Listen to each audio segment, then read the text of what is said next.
दोस्तों, वीडियो को शुरू करने से पहले मैं आपको डिस्क्लेमर देना चाहूँगा कि वीडियो सिर्फ और सिर्फ एजुकेशनल पर्पस के लिए है। यहाँ पे आपको इन्वेस्टमेंट एडवाइस नहीं दी जाती है, तो वीडियो को देखकर आप सीख सकते हैं और इन्फॉर्मेशन को ले सकते हैं। स्टार्ट करते हैं आज के मार्केट के साथ में। निफ्टी ने क्लोजिंग दी है प्लस में 122 पॉइंट का उछाल है, आधे % का जंप है, 25,000 के ऊपर जाके निफ्टी ने क्लोज किया है। निफ्टी बैंक को देखने चले 1% की दीजिए, मिड कैप ने भी अच्छा परफॉर्म कर दिया, लेकिन निफ्टी स्मॉल कैप ने गिरावट के साथ में या न्यूट्रल क्लोजिंग दी है। और यहाँ पे आप नोट कर सकते हैं मैक्सिमम जो कंपनीज हैं उनके स्टॉक्स आज गिरावट के साथ में बंद हो चुके हैं। साथ में सेक्टर्स को भी देखें तो आज के दिन निफ्टी फार्मा, आईटी, एफएमसीजी, ये जो 3 मेजर सेक्टर होते हैं जो इन्वेस्टर्स के पास में होते हैं, इन्होंने आज के दिन गिरावट के साथ में क्लोज किया है। तो आज के दिन काफ़ी इंटरेस्टिंग होगा देखना कमेंट सेक्शन के अंदर कि कितने इन्वेस्टर्स के पोर्टफोलियो प्लस में बंद हुए हैं, कितने इन्वेस्टर्स के पोर्टफोलियो माइनस में बंद हुए हैं, क्योंकि काफ़ी सारी कंपनीज है जिनके स्टॉक्स आज गिरे हैं, क्रैश हुए हैं। और कुछ कंपनीज हैं, यानी काफ़ी कंपनीज भी हम बोल सकते हैं जिनके स्टॉक्स ने आज काफ़ी बड़ी तेजी पकड़ी है। जो सेक्टर को भी हम देखने चले तो फाइनेंशियल सर्विसेज आज प्लस में था, यानी बैंक नीचे है लेकिन एनबीएफसीज और जो फाइनेंशियल सर्विसेज है वो ऊपर था। साथ में आप देखोगे मतलब निफ्टी बैंक ऊपर है लेकिन सरकारी बैंक्स नीचे हैं। तो इस तरीके का काफ़ी मिक्स यहाँ पे कारोबार देखने को मिला है मार्केट के अंदर आज के दिन। अब देखिए कुछ बड़ी खबर देखते हैं सबसे पहले, उसके बाद में हम स्टॉक्स के ऊपर भी बातचीत करेंगे। और मैं आपको वीडियो के एंड में सिखाने की कोशिश करूंगा कि जब भी कोई स्टॉक गिरता है, गिरने के बाद में स्टॉक रुकता है, और यहाँ पे जब भी स्टॉक अपने रिवर्सल को देता है, यानी स्टॉक गिरावट कंप्लीट कर चुका है, उसके बाद में साइडवेज भी वो चल चुका है, फिर वो बुल रन के लिए एक ब्रेकआउट देता है, तो क्या हो सकता है, या तो वो बुल रन के साथ में ऊपर जाएगा, या फिर वो फॉल्स ब्रेकआउट होगा, स्टॉक वापस से साइडवेज करेगा, या वो ब्रेकडाउन करके नीचे चल जाएगा। तो ऐसे में जब भी कोई ट्रेडर, इन्वेस्टर खरीदारी करता है, बाइंग करता है, देखता है कि गिरावट तो हो चुकी कंप्लीट, साथ में जो साइडवेज था स्टॉक का पैटर्न वो भी कंप्लीट हो चुका है, यहाँ से हो चुका है ब्रेकआउट, तो ऐसे में इन्वेस्टर क्या करता है, वहाँ पे बाय करता है। तो जब भी बाइंग की जाती है ट्रेडर के माध्यम से, इन्वेस्टर के माध्यम से, तो इन्वेस्टर का तो देखो सिंपल सा फंडा होता है, या तो वो टाइम स्टॉप लॉस लगा के चलेगा, या फिर वो देखेगा जब तक नंबर्स खराब नहीं आते हैं, कंपनी कितनी अच्छी तरह से परफॉर्म करती है, सब चीज़ें वो देखेगा। लेकिन ट्रेडर क्या देखेगा, वो बाय करेगा नीचे और उम्मीद करेगा कि स्टॉक ऊपर जाए, तो वो अपने स्टॉप लॉस को भी लगाएगा। अब टेक्निकल्स देखने आने चाहिए स्टॉप लॉस के लिए कि आपका सपोर्ट कहाँ पे है, उससे थोड़ा सा नीचे स्टॉप लॉस होता है, लेकिन कोई वो भी नहीं कर पाता है, टेक्निकल्स भी नहीं देख पाता है। तो सिंपल सा फंडा क्या होता है वो मैं आपको वीडियो के एंड में एक स्टॉक एग्जाम्पल की सहायता से सिखाने की कोशिश करने वाला हूँ। तो चलो एक बार हम देखते हैं आज की न्यूज़, बड़ी खबर क्या है। दोस्तों बड़ी खबर यह है, इंडिया और यूएस की ट्रेड डील फेल हो चुकी है, 5वां राउंड हो चुका है, उसके बाद भी कोई भी एंड नहीं निकला, कोई भी नेगोशिएशन का एंड नहीं निकला। अच्छी न्यूज़ हम बोल सकते हैं इसको कि इंडिया इतना ज़्यादा बेताब नहीं है कि डील को फाइनल करे, डील को क्लोज करे। डर नहीं है, मतलब कि चलो डील क्लोज नहीं होगी तो एकदम से 26% का टैरिफ, या हो सकता है 10% एडिशन टैरिफ का लग जाए, अच्छी बात है। तो इंडिया ने दोस्तों जैसा बोला था वैसे यहाँ पे देखने को मिल रहा है कि हम जब तक डील क्लोज नहीं करेंगे, डील फाइनल नहीं करेंगे, जब तक हमको विन विन सिचुएशन देखने को नहीं मिलेगी। अच्छी न्यूज़ है। अब लेकिन कितना टाइम और लगेगा तो वो तो एक बार आप भूल जाओ, ट्रेड डील से आगे बढ़ो, ये जब भी कुछ होगा मैं आपको बता दूंगा, जब भी सिचुएशन होगी। बाकी अभी नंबर्स के ऊपर फोकस होगा इन्वेस्टर्स का टोटल, क्योंकि दोस्तों यहाँ पे मेंशन कर रखा है कि इंडिया चाहता है कि 26% का जो टैरिफ है वो हट जाए, उसमें से रिलीफ मिल जाए हमको। लेकिन उसकी वजह से या फिर उसके बदले में यूएस चाहता है कि हमको भी ड्यूटी के अंदर कमी मिले। इंडस्ट्रियल गुड्स जो हम एक्सपोर्ट करते हैं, इंडिया को देते हैं, उसके ऊपर बहुत ज़्यादा टैरिफ है, ड्यूटी है, टैक्स है जो हमको देना पड़ता है। तो यहाँ पे आते आते वो महंगे हो जाते हैं, तो उनके प्रोडक्ट नहीं खरीदते हैं इंडियंस, हमारी कंपनीज के प्रोडक्ट्स को लेते हैं। तो वो सस्ते प्राइस पर अगर इंडिया में पहुँचेंगे तो उनके प्रोडक्ट्स ज़्यादा बिकेंगे और इंडियन कंपनीज के प्रोडक्ट्स कम बिकेंगे, जो कि इंडिया के इंटरेस्ट के खिलाफ है। तो यूएस एंट्री करना चाहता है ऑटोमोबाइल के अंदर, स्पेशली ईवी के अंदर, वाइन्स के अंदर, पेट्रोकेमिकल के अंदर जो कि रिलायंस के पास में है जिसका दबदबा, एग्रीकल्चर गुड्स के अंदर, डेयरी आइटम के अंदर, एप्पल्स के अंदर, नट्स के अंदर, ये जो भी है जो इंडिया प्रोड्यूस करता है और इंडिया ही इसको लीड कर रहा है, मतलब इंडिया के अंदर डोमेस्टिकली हम इसकी डिमांड पूरी कर देते हैं, तो इसके अंदर यूएस एंट्री करना चाहता है। अब देखो इंडिया ये नहीं करने दे सकता, ऑब्वियस है, इंडिया के इंटरेस्ट के खिलाफ है। तो देखते हैं दोस्तों डील कैसे होती है, कब होती है। बाकी आपके सामने सिचुएशन है, ये डील अटक चुकी है क्योंकि एग्रीकल्चर और ऑटो के अंदर इंडिया अभी अपना दबदबा बनाना चाहता है, यूएस को कमान हाथ में नहीं देना चाहता है, जो कि ऑब्वियस है। ठीक है, तो ये आप सिचुएशन इसमें नोट करके चल सकते हैं। अब देखो होगा क्या, यूएस की टीम विजिट करेगी इंडिया नेक्स्ट मंथ, अगस्त के महीने में। नेक्स्ट राउंड यानी 5 राउंड हो चुके हैं, 6वें राउंड के लिए अब यूएस हम नहीं जाने वाले हैं, यूएस इंडिया में आएगा, उनकी जो टीम है इंडिया आएगी। और उसके बाद में दोस्तों बातचीत होगी, देखते हैं क्या आउटकम निकलता है, कितना लंबा ये सब चीज़ें चलती है। अब देखिए दोस्तों, निफ्टी के ऊपर डिस्कशन कर लेते हैं। निफ्टी को हमने देख लिया था, सीखने के हिसाब से जस्ट मैं आपको पैटर्न बता रहा हूँ, कोई प्राइस एक्शन या प्राइस यहाँ पे आपको अवेलेबल नहीं है। तो हमने ये देखा कि यहाँ पे एक ब्रेकडाउन निफ्टी ने दिया था, ब्रेकडाउन के बाद में मार्केट कमज़ोर हुआ, थोड़ा सा और गिरा। आज के दिन हम बोल सकते हैं पिछले लो को निफ्टी ने नहीं तोड़ा, विच इज़ गुड। ठीक है, स्ट्रेंथ ये दिखाता है।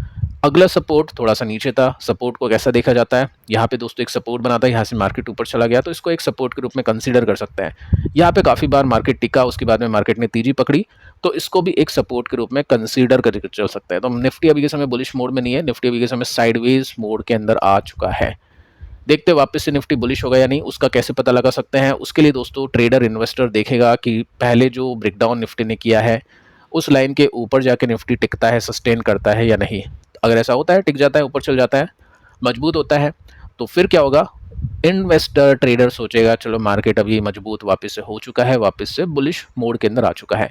बट अभी के समय ऐसा कुछ हुआ नहीं है, देखते हैं मार्केट तेजी पकड़ता है या फिर नहीं, और डिपेंड करता है कंपनीज के नंबर्स के ऊपर। तो स्टॉक्स के ऊपर बातचीत करते हैं, देखते हैं कौन सी बड़ी खबरें हैं, क्या कुछ हमको आज के दिन सीखने को मिलेगा मार्केट से। अब देखिए रिलायंस, बातचीत की थी हमने शुक्रवार वाले दिन, इसमें हमने देखा था इसके नंबर्स खराब थे, नंबर्स हम एक्सपेक्टेशन के हिसाब से देखे तो वन टाइम गेन अच्छा था, एशियन पेंट के स्टेक बिके, कंपनी को और भी अदर बेनिफिट मिले, तो उसी की वजह से कंपनी का प्रॉफिट बढ़ा था। बट रेवेन्यू के टर्म्स में कंपनी ने कुछ खास अच्छा परफॉर्म नहीं करा, तो गिरावट यहाँ पे बन रही थी।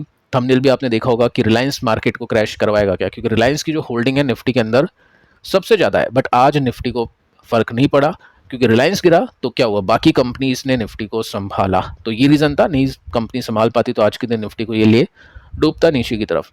लेकिन चलो ठीक है, निफ्टी मैनेज हुआ आज के दिन, गैप डाउन के साथ में ओपनिंग थी, उसके बाद भी नीचे जाके इसने क्लोजिंग दी है। साथ में आप देख सकते हैं कि हाईएस्ट एवर इसके प्रॉफिट आ चुके हैं, जो कि बहुत अच्छी बात है। एडिशनल इनकम, अदर इनकम की वजह से स्टॉक फिर भी नीचे चला गया। अब देखो, जहाँ पे निफ्टी ने ब्रेकडाउन किया था, अब निफ्टी के साथ साथ रिलायंस ने भी ब्रेकडाउन कर दिया है। जो एक यहाँ पे ब्रेकआउट मिला था रिलायंस को, उसके बाद में पैटर्न इसका बुलिश हुआ था, इस पैटर्न के हिसाब से ये चल रहा था, तो यहाँ पे आज के दिन कंपनी के स्टॉक ने ब्रेकडाउन कर दिया है। अब ऐसी जब भी सिचुएशन होती है ना जिसमें असेंडिंग चैनल ब्रेक होता है, तो इन्वेस्टर क्या देखेगा, वो स्ट्रेट लाइन खींचेगा, बनाने की कोशिश करेगा कि कहाँ पे वो सपोर्ट देख सकता है।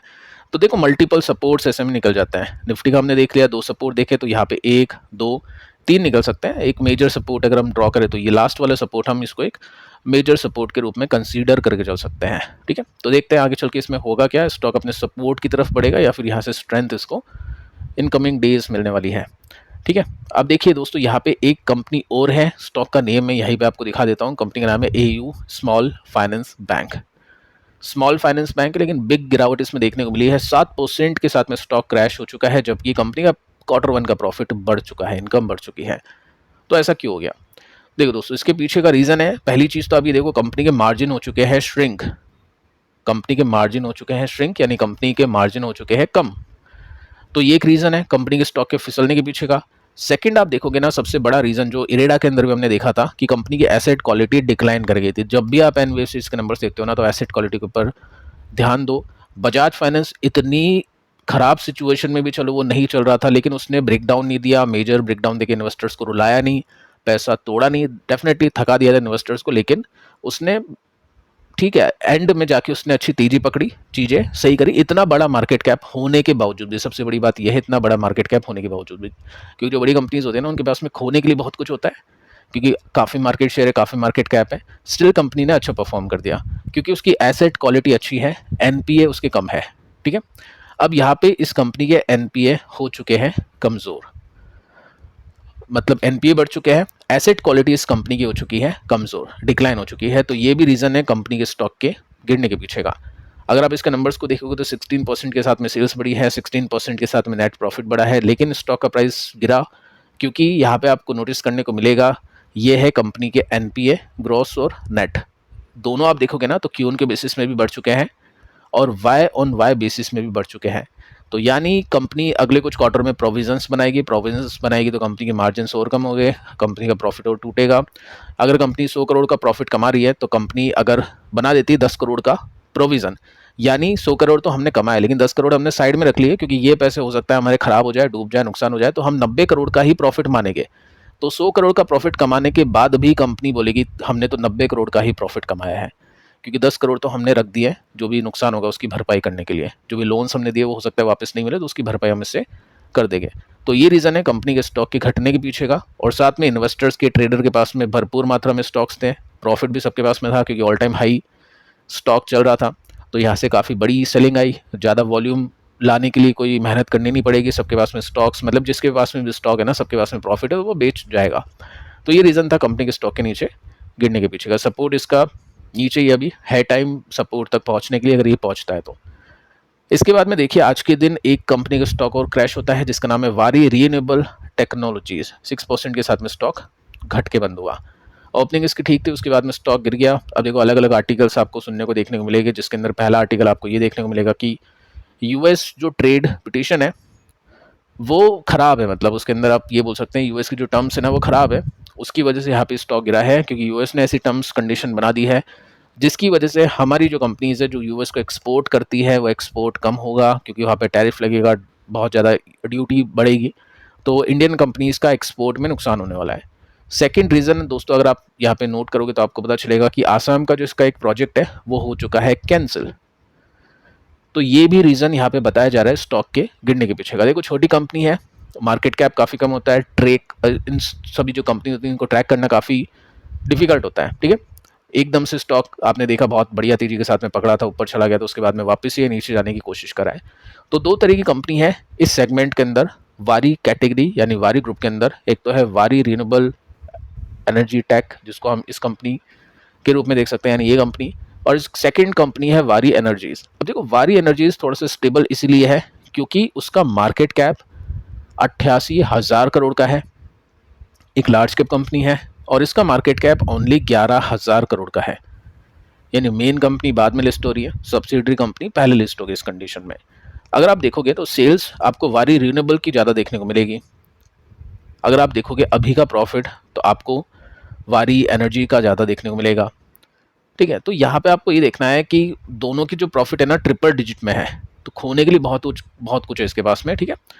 और आगे चल के अगर इनकी सब्सिडी गई या कुछ और रीज़न बना, यूएस की तरफ से कुछ और दिक्कतें आई, तो स्टॉक ये जो वारी एनर्जी है ना ये भी वारी रिन्यूएबल की तरह परफॉर्म कर सकता है। यानी दोनों कंपनी सुपर रिस्की हैं। एक लार्ज कैप है तो ये मत सोचना कि इसमें स्ट्रेंथ बनी रहेगी, काफ़ी बड़ी गिरावट इसकी तरह भी हो सकती है। तो रिस्क मैनेजमेंट करना काफ़ी इंपॉर्टेंट है। अगर कोई ट्रेडर है तो पोजीशन को ट्रैक करें, मेजर ब्रेकडाउन्स होते हैं तो उसमें वो निकलने का सोचता है, टाइम स्टॉप लॉस लगा के चलता है, बिल्कुल फोकस रहता है। इन्वेस्टर होता है तो वो कम अमाउंट लगाता है, जो अगर नीचे भी जाए तो उसके पोर्टफोलियो को झटका ना पड़े। इस तरह से रिस्क मैनेजमेंट यहाँ पे किया जाता है। काफ़ी लोग होते हैं जो टाइम टू टाइम अपने प्रॉफिट को भी बुक करते रहते हैं। अगली जो कंपनी है जिसका स्टॉक आज क्रैश हुआ उसका नाम है के सॉल्व। यहाँ पे स्टॉक ने 12% की गिरावट के साथ में क्लोजिंग दी है, और इसमें अगर मैं आपको बताऊं तो यहाँ पे ओपनिंग इसकी वीक थी, उसके बाद भी स्टॉक गिर गया। 23 का पी रेशियो है, 800 करोड़ का मार्केट कैप, एक पैनी कंपनी है। तो जो चीज़ आपको मैंने इस कंपनी में बताई पिछली कंपनी में, वही रिस्क मैनेजमेंट का रूल यहाँ पे भी अप्लाई हो जाता है। अब देखिए दोस्तों इसके नंबर्स आ चुके हैं, रिजल्ट कैसे हैं। सेल्स इसकी बढ़ चुकी है 19% के साथ में, लेकिन कंपनी का प्रॉफिट गिर चुका है 28% के साथ में। तो 8 करोड़ का प्रॉफिट था जो कि 6 करोड़ का हो चुका है। नंबर्स अच्छे नहीं लगे इन्वेस्टर्स को, इस वजह से स्टॉक गिरा है। आपने नोटिस किया होगा कमेंट्स में मैंने आपके काफ़ी सारे देखे थे कि स्टॉक एकदम से कैसे चल गया। ये अभी गुरुवार वाले दिन आई थिंक ये स्टॉक ने एक बड़ी तेज़ी पकड़ी थी, उसके बाद भी स्टॉक नेक्स्ट डे भी ऊपर गया था, और वॉल्यूम आप देखोगे ना बहुत अच्छा है। तो यहाँ पे हुआ क्या है, देखो बीच बीच में वॉल्यूम्स अच्छे आते रहते हैं, स्टॉक ऊपर जाता है, इन्वेस्टर सोचता है इसको खरीदते हैं, ये वॉल्यूम कैसे है, मतलब हवा में तो है नहीं, किसी ने लिया होगा, किसी बड़े इन्वेस्टर ने यहाँ पे लिया होगा, चाहे वो इंडिविजुअल इन्वेस्टर हो या कोई बड़ी पार्टी हो। अब 800 करोड़ का मार्केट कैप है, कोई बड़ा इन्वेस्टर अकेला भी इसको उछाल सकता है कोई बड़ी क्वांटिटी लेने के बाद में। उसको लगा होगा कि नंबर्स अच्छे आने वाले हैं, लेकिन नंबर्स अच्छे नहीं आए, तो स्टॉक जैसे बढ़ा वैसे बेचा भी। अच्छे वॉल्यूम के साथ में आप नोट कर सकते हैं यहाँ पे स्टॉक बिका भी। तो ये सब चीज़ें होती हैं। और इसके ट्रेंड को देखें, अगर मैं आपको बताऊं इस तरह की जो भी कंपनीज होती हैं उनके ट्रेंड को कैसे देखते हैं, तो सपोर्ट यहाँ पे आप देखोगे तो सपोर्ट मेंटेन था, टूटा नहीं, ब्रेकआउट दिया तो एक अच्छी तेजी बनी। अब यहाँ पे जो सपोर्ट था ये वाला, ये टूट गया, तो स्टॉक अब आ चुका है डाउन ट्रेंड के अंदर, और यही सपोर्ट इसका अब बन चुका है रेसिस्टेंस, जो इसको ऊपर नहीं जाने देगा। अगर ये ब्रेकआउट करता है तो हम इसको बुलिश पैटर्न में काउंट कर सकते हैं, और नहीं करता है तो फिर हम इसको बेरिश ही कंसीडर करने वाले हैं। अब अच्छी बात है, इसका एक जो सपोर्ट यहाँ पे बना हुआ है वो अभी तक नहीं टूटा है। अगर ये टूट गया तो फिर इन्वेस्टर ट्रेडर नेक्स्ट सपोर्ट देखने की कोशिश करेगा और वहाँ पे ये सुपर बेरिश हो जाएगा। तो यहाँ पे रिस्क मैनेजमेंट जिसने किया होगा, जिसने कम पैसे लगाए होंगे या time stop loss price stop loss के साथ में इसको मैनेज किया होगा, वो ठीक है। नहीं किसी ने मतलब बहुत ज़्यादा पैसे लगा दिए होंगे, इसको बहुत अच्छी होल्डिंग के अंदर काउंट कर दिया होगा, वहाँ पे उनको दिक्कत का सामना भी करना पड़ रहा होगा। तो छोटी कंपनीज़ में इसलिए कहते हैं छोटा इन्वेस्टमेंट करते हैं, लार्ज कैप कंपनी में लार्ज, मिड कैप कंपनी में मीडियम और स्मॉल कैप कंपनी में स्मॉल। अगर मैं जैसे बताऊँ आपको नॉर्मली होता क्या है, 100% है, ये मैं आपको बता रहा हूँ उस इन्वेस्टर के लिए जो सुपर ग्रोथ इन्वेस्टर है। ये कैटेगरी होती है, हम इसमें बना के चल सकते हैं जैसे 50% लार्ज कैप कंपनी, उसके बाद में 30% मिड कैप कंपनी और 20% स्मॉल कैप कंपनी। ठीक है, इसको आप चेंज भी कर सकते हैं, यहाँ पे 25, यहाँ पे 25 भी कर सकते हैं। अगर आप इसको 40 करते हैं, इनको बढ़ाते हैं तो और ज़्यादा रिस्क हो जाएगा। अब आगे चल के मैं आपको सिखाऊंगा कि इसको कैसे हम मैनेज भी करते हैं। कभी कभी क्या होता है, 50 रुपये हमने लगा दिए लार्ज कैप कंपनी में, 30 रुपये अपने लगा दिए मिड कैप कंपनी में, 20 रुपये लगा दिए हमने स्मॉल कैप कंपनी में। होता क्या है, लार्ज कैप कंपनी थोड़ा स्लो चलेगी, ये उससे तेज, ये उससे तेज, तो 1 2 3 साल या जो भी टाइम फ्रेम होगा उसके अंदर हम देखते ना जाके, तो लेकिन कुछ एलोकेशन चेंज होता हुआ देखने को मिलेगा। ये लार्ज के पहुंच जाएगा 40 पे, ये पहुंच जाएगा 30 पे, तो हम इनमें क्या करते हैं, इन्वेस्टर क्या करता है, स्मॉल कैप कंपनी में प्रॉफिट बुक करता है, इसको वापस से 20 लेके आता है, लार्ज कैप कंपनी में ऐड करता है, इसको वापस 50 लेके आता है, क्योंकि ऐसे करके उसका पूरा पोर्टफोलियो फिर छोटी कंपनी के ऊपर डिपेंड हो जाएगा और जब मार्केट गिरेगा तो सबसे ज़्यादा उसका पोर्टफोलियो गिरेगा। तो रिस्क मैनेजमेंट करना या पोर्टफोलियो मैनेजमेंट करने के बाद में के अंदर हमको ये एसेट भी मैनेज करनी आनी चाहिए। ठीक है, आगे चल के अपन देखेंगे, उनके ऊपर भी बातचीत करेंगे। तो यहाँ पे देखिए दोस्तों, स्टॉक गिर चुका है, रीज़न मैं आपको बता चुका हूँ। अब हम उन कंपनीज़ को देखते हैं जिनके स्टॉक गिरे नहीं है, जिनके स्टॉक चले हैं, क्या न्यूज़ है और क्या सिचुएशन है, उसको सीखते हैं। अब देखो, एक कंपनी है जोमेटो, जिसका नाम अब चेंज हो चुका है, इटर्नल हो चुका है, और इसमें 7.5% की तेज़ी बनी है। और जैसे इसके रिजल्ट आते हैं उसके बाद में तेज़ी बनी। वैल्यूएशन देखिए 476 का पी रेशियो है, न्यू एज कंपनी है। कंपनी अपने आप को प्रूव करती जा रही है कि जितनी अच्छी वैल्यूएशन दे रखी कंपनी उस हिसाब से काम भी करती जा रही है। अब देखिए, यहाँ पे मेंशन कर रखा है कि 90% के साथ में इसकी Q1 के प्रॉफिट गिर चुके हैं, स्टिल स्टॉक ने क्यों तेजी पकड़ी। वही बात है, फ्यूचर के हिसाब से मार्केट इसको देख रहा है और कंपनी ने देखिए बहुत अच्छी कमेंट्री दी है, ये रीज़न है। पॉजिटिव मैनेजमेंट कमेंट्री की वजह से कंपनी का स्टॉक आज 5 महीनों के हाई पे पहुंच चुका है और ऑल टाइम हाई भी जल्द ही पहुंचने की कोशिश में है। टेक्निकल्स में हम उसको देखते हैं। देखिए, कमेंट्री कुछ ऐसी थी कि ब्लिंकिट ने बीट कर दिया है जोमेटो को। अगर आप इसको ट्रैक करो तो आपको पता होगा, इस कंपनी के जो मैनेजमेंट है उनकी कमेंट्री आती रहती है कि ब्लिंकिट जोमेटो से ज़्यादा स्पीड में ग्रो कर रहा है। ऑब्वियस है, जोमेटो के अंदर आप खाना ऑर्डर करते हैं जो कि होटल से आता है, रेस्टोरेंट से आता है, लेकिन ब्लिंकिट के अंदर आप ग्रोसरी आइटम ऑर्डर करते हैं जो कि डेली यूज़ के होते हैं। तो ब्लिंकिट का मार्केट ज़्यादा है जोमेटो के कंपैरिजन में। इसी वजह से इस कंपनी का नाम भी चेंज कर दिया है कंपनी ने। अब देखिए यहाँ पे क्या है, मेंशन कर दिया है कि Q1 में ब्लिंकिट के नेट ऑर्डर वैल्यू, यानी जितने भी ऑर्डर है वो कितने साइज़ का है, कितने प्राइस का है, वो एनओवी होता है, वो सरपास कर चुका है जोमेटो को। यानी ब्लिंकिट के जो ऑर्डर की अमाउंट है ना, वो जोमेटो से भी ज़्यादा हो चुकी है Q1 में। तो बड़ी बात है। साथ में हम यहाँ पे नोटिस कर सकते हैं कि ब्लिंकिट के 243 स्टोर्स यहाँ पे ऐड हो चुके हैं। स्टोर्स की काउंट हो चुके हैं 1544 और 2000 स्टोर्स का ये जो टारगेट बना के चलते हैं वो भी पहुंचने वाले हैं दिसंबर 2025 में। तो उसी की वजह से काफ़ी अच्छा स्केल ही होगा और एक बार जब ये स्केल हो गया, थोड़ा सा भी चार्ज बढ़ा दिया तो एकदम से प्रॉफिट निकलता है, फिर वो अच्छे प्रॉफिट्स आते हैं।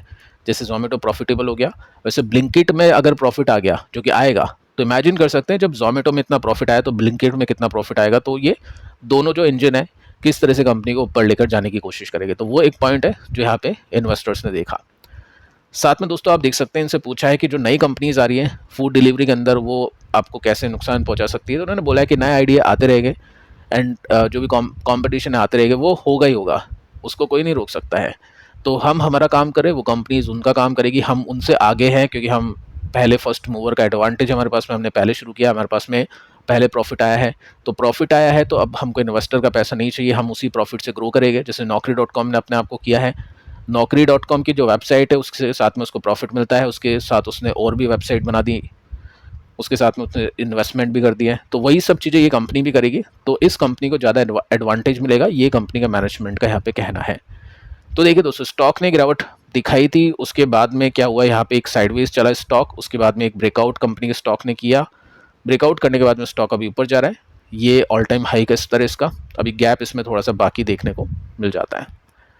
अगली जो कंपनी इसका नाम है परसिस्टेंट सिस्टम, इसका स्टॉक भी आज चला, 4.36% की तेजी है, 64 का पीई रेशियो है इसमें।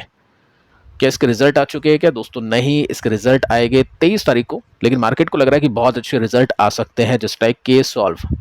अब मार्केट सही जाता है या फिर नहीं वो तो पता चलेगा आपको 23 जुलाई को, लेकिन हाँ इसमें तेजी बनी है क्योंकि मार्केट को लग रहा है इसके नंबर्स अच्छे आ सकते हैं। सेकंड आप देखोगे ना तो बड़े प्लेयर्स के पास में यानी म्यूचुअल फंड की होल्डिंग्स में देखें तो इस कंपनी का बहुत ज़्यादा स्टेक म्यूचुअल फंड ने खरीद रखा है, जिसमें मोतीलाल ओसवाल का मिड कैप जो फंड है, जो अभी का मिड कैप कैटेगरी में सबसे अच्छा परफॉर्मर है, सबसे अच्छा परफॉर्म कर रहा है, सबसे ज़्यादा पैसे इन्वेस्टर्स के उसी में बने हैं, सबसे ज़्यादा CAGR उसमें निकले हैं। तो उस फंड में ये जो कंपनी है टॉप होल्डिंग्स के अंदर आती है। अगर इसमें कुछ नुकसान होता है तो उस फंड को भी हो सकता है हमको थोड़ा सा प्रेशर देखने को मिल जाए। बाकी 23 जुलाई को इसके नंबर से सपोर्ट से थोड़ी सी बाइंग इसमें होती हुई देखने को मिली है। लेट्स सी नंबर्स अच्छे आते हैं तो ये डब्ल्यू पैटर्न बनाता है या फिर नहीं, उसको देखने की कोशिश करेंगे। देखो नेक्स्ट कंपनी है पारादीप, इसने 8% के साथ में तेजी पकड़ी यहाँ पे, और बहुत ही छोटी कंपनी है अब तो, चलो फिर भी 15,000 करोड़ के आसपास का मार्केट कैप हो चुका है। अब ये आपका होमवर्क है, इसको क्रॉस चेक आपको करना है कि इसके नंबर्स आए हैं या नहीं। मुझे लग रहा नहीं इसके नंबर्स आए, वेबसाइट्स पर अवेलेबल नहीं है, मतलब स्क्रीनर इन वेबसाइट्स के ऊपर बात कर रहा हूँ। आप देख सकते हैं, आप जैसे भी देखना चाहे BSE की वेबसाइट के ऊपर देखना चाहिए, मेंशन कर रखा है कि 452% के साथ में इसके प्रॉफिट जंप हो चुके हैं। बाकी देखते हैं आगे क्या होगा, इसके रिजल्ट का सीन पता लगाते हैं। लेकिन हाँ स्टॉक अभी अच्छा कर रहा है, अनएक्सपेक्टेड तरीके से चल रहा है, क्योंकि ये जो भी कंपनीज होती है ना, फॉस्फेट कंपनीज होती है, फर्टिलाइजर वाली कंपनीज होती है, ये डिपेंड करती है साइकिल के ऊपर कि मॉनसून है तो चलेगी, नहीं तो नहीं चलेगी, तो सिक्लिकल होते हैं। लेकिन इसने बहुत ही अच्छा परफॉर्म कर दिया। जहाँ पे कंसिस्टेंट केमिकल कंपनीज अभी नीचे हैं, वहाँ पे ये जो स्टॉक है, ये आई थिंक 23 के एंड में लिस्ट हुआ था, उसके बाद से इसने अच्छा ही परफॉर्म किया। कंटिन्यूसली आप देख सकते हैं यहाँ पे ब्रेकआउट्स देखने को मिले गए हैं, और उसके बाद में स्टॉक ने अच्छा परफॉर्म किया। यहाँ पे भी एक ब्रेकआउट तो नहीं है, लेकिन हाँ रेसिस्टेंस पे आके क्लोजिंग जरूर दी है, तो अच्छा परफॉर्म कर रहा है। क्योंकि मॉनसून के लिए कमेंट्री अच्छी दी है मोदी जी ने कि मॉनसून अभी अच्छा आएगा, उसकी वजह से काफ़ी अच्छा फायदा होगा इंडिया का, तो ये रीज़न है कंपनी के स्टॉक का चलने के पीछे का। अब देखिए जो मैं आपको पॉइंट बता रहा था कि इन्वेस्टर जब भी एक स्विंग देखता है या जब भी एक रिवर्सल देखता है तो उसको किस तरह से वो ट्रेड बनाता है उसके अंदर, वो एक बार मैं बता देता हूँ आपको। ये कंपनी ऐसा नहीं है कि आपको इसमें करना है या नहीं करना है, जस्ट मैं आपको सिखाने के हिसाब से बता रहा हूँ। देखो हरिओम पाइप ने 7% की तेजी आज दिखाई है। कुछ दिन पहले आपने नोटिस किया होगा कि कंपनी का स्टॉक ब्रेकआउट दे चुका था। मार्केट कैप कंपनी का काफ़ी कम है, तो जब कम मार्केट कैप होता है तो उसमें इन्वेस्टर कम पैसे लगाते हैं, वो चीज़ मैं आपको बता चुका हूँ। 25 का पी रेशियो है, तो वैल्यूएशन भी कंफर्टेबल इसमें देखने को मिल जाती है। अब देखिए कोई रीज़न नहीं है, कोई न्यूज़ नहीं है, जस्ट एक ब्रेकआउट के बाद वाली तेजी इसमें देखने को मिल रही है। सेकेंड चीज़, इन्वेस्टर ट्रेडर देखेगा कि जब भी कंपनी का ब्रेकआउट हुआ है, क्या उसके पीछे कोई रीज़न है क्या, कुछ न्यूज़ है क्या। अगर है तो वो आगे जाएगा, अगर नहीं है तो उसको नहीं पता है कि पता नहीं क्या हो, केस सॉल्व के अंदर जैसा हुआ एकदम से तेजी उसके बाद में गिरावट हो जाए, तो वो सट्टा खेलेगा, वो बैठ लेगा। लेकिन अगर कोई रीज़न है जिसकी वजह से कंपनी के नंबर्स अच्छे आ सकते हैं, तो इन्वेस्टर आगे बढ़ेगा, सेकंड स्टेप के ऊपर जाएगा। तो यहाँ पे कंपनी के स्टॉक ने तेजी पकड़ी, आप देखोगे तो यहाँ पे एक सपोर्ट था जिसको स्टॉक ने तोड़ दिया, तो ब्रेकआउट के अंदर कंसीडर हो गया। रीज़न देखेगा ट्रेडर कि क्यों हुआ ऐसा, तो रीज़न दोस्तों मैं आपको बता चुका हूँ कि यहाँ पे जो ब्रेकआउट हुआ था उसके पीछे का रीज़न है कंपनी का जो बिजनेस अपडेट है वो अच्छा आया था, अच्छी ग्रोथ थी। तो इन्वेस्टर अब ये सोच रहा है कि इसके नंबर्स अच्छे आ सकते हैं, तो वो रीज़न अपन ने समझ लिया। वो देखेगा वॉल्यूम है क्या, वॉल्यूम में देख लिया, वॉल्यूम आप देख सकते हैं इस गोले के अंदर आपको अच्छा खासा देखने को मिलेगा। ये सब चीज़ें हो गई। अब क्या करेगा, देखो यहाँ पे तो अब कोई खरीद नहीं सकता है, प्राइस तो ऊपर गया, जस्ट मैं आपको सिखा रहा हूँ पास्ट के प्राइस के हिसाब से कि कैसे काम करते हैं। देखो यहाँ पे मान लो अपन ने अभी पिछले कुछ दिनों में कुछ कंपनीज के ब्रेकआउट्स देखे, रिलैक्सो ने ब्रेकआउट दिया, हरिओम पाइप ने ब्रेकआउट दिया, वीनस पाइप ने ब्रेकआउट दिया, और उसके साथ में और भी कुछ कंपनीज हैं जिनके स्टॉक्स ने ब्रेकआउट्स, नेटवेब ने आप कंसिडर कर सकते हैं। मैं एग्जाम्पल दे रहा हूँ कि आपने लिस्ट बना लिया, आपने पोजीशंस लेना शुरू कर दिया, तो क्या करते हैं काफ़ी लोग, जैसे रिलैक्सो में ब्रेकआउट हुआ उसको ले लेंगे, हरिओम को ले लिया, वीनस को ले लिया, नेटवेब मतलब जैसे भी करके अपनी पोजीशन बना ली। अब क्या करते हैं कि ब्रेकआउट हो चुका है, सब चीज़ें अपने को पता चल चुकी है, सब कुछ सही है, क्योंकि स्ट्रैटेजी अपन डेटा के हिसाब से ही प्लान कर सकते हैं, प्रॉफिट लॉस सब अपने हाथ में नहीं है। अब क्या कर सकते हैं, इन्वेस्टर रिस्क मैनेज करेगा, वो देखेगा कि अगर मैंने स्टॉक को एक प्राइस पर ले लिया, 100 रुपीज़ पर ले लिया, तो मैं क्या करूँगा, मैं अपना 15% का रिवॉर्ड का रेशियो रखूँ, मतलब परसेंटेज रखूँगा, और लॉस का मैं परसेंटेज रखूँगा 5% का। तो वो 5% नीचे अपनी प्राइस से स्टॉप लॉस लगा देगा और 15% ऊपर का वो टारगेट लगा देगा। ऑप्शन होते हैं, अलर्ट आप सेट कर सकते हैं। आपकी एप्लीकेशन में ज़ीरोधा के अंदर भी एक अलर्ट का ऑप्शन आ चुका है। जैसे वो प्राइस आपका पहुंचेगा तो आपको एक मैसेज आ जाएगा, अलर्ट आ जाएगा उसमें। अब क्या होगा, कुछ स्टॉक में आपका स्टॉप लॉस हिट होगा और कुछ में आपके टारगेट हिट हो गए। लॉस कितना है 5% का, टारगेट कितने हैं 15% का। 4-5 में से आपके 3 स्टॉक चल गए, 15% ले गए और ये 2 स्टॉक 5-5% ले गए। अल्टीमेटली आप जीतोगे। तो रिस्क रिवॉर्ड रेशियो आपको देखना पड़ेगा। आप इसको 20 कर सकते हैं, इसको 10 कर सकते हैं, यानी यहाँ पे 20 यहाँ पे 10, जो भी आपको करना है। लेकिन जितना बड़ा गैप होगा ना, उतना ज़्यादा आपको वॉलेटिलिटी हैंडल करनी होगी और उतना ज़्यादा आपको रिस्क झेलना पड़ेगा। तो इस तरह से चीज़ों को करते हैं। टेक्निकल्स को देखने वाला क्या करेगा, वो देखेगा देखो यहाँ पे हो चुका है ब्रेकआउट, तो ब्रेकआउट होने के बाद में ये क्या था, रेसिस्टेंस था, टूट गया। अब वो क्या बन गया, सपोर्ट बन गया। तो वो सोचेगा चलो यार ये सपोर्ट अगर ये टूट गया तो वापस से ब्रेक डाउन कर देगा, तो मैं इसे नीचे थोड़ा सा यहाँ पे स्टॉप लॉस लगा देता हूँ। अब ये नहीं गया, ब्रेकआउट ब्रेक डाउन नहीं करा, तो स्टॉक अभी ऊपर जा रहा है, तो प्रॉफिट बन रहा होगा। कुछ पोजीशन उनकी हो सकता है 5% के एसएल के साथ में हिट हो जाए, जस्ट लाइक रिलैक्सो या जो भी है। तो इस तरह से ट्रेडर अपने ट्रेडिंग पोर्टफोलियो को बना के चलते हैं, उसके अंदर रिस्क मैनेजमेंट करके चलते हैं। टारगेट स्टॉप लॉस सेट कर दिया, बाकी टेंशन नहीं है प्राइस देखने की, टेंशन लेने की, वो अपने हिसाब से मार्केट चलता है। आपको पेशेंस रखना पड़ेगा उसके अंदर कि क्या क्या चीज़ें आपकी हिट होती हैं। ठीक है, तो वो सब चीज़ें यहाँ पे ट्रेडर करता है। बाकी दोस्तों इन दोनों वीडियोस को भी आप देख लेना, इनमें भी आपको सीखने को मिलेगा। मिलते हैं नेक्स्ट वीडियो में, तब तक के लिए बाय बाय।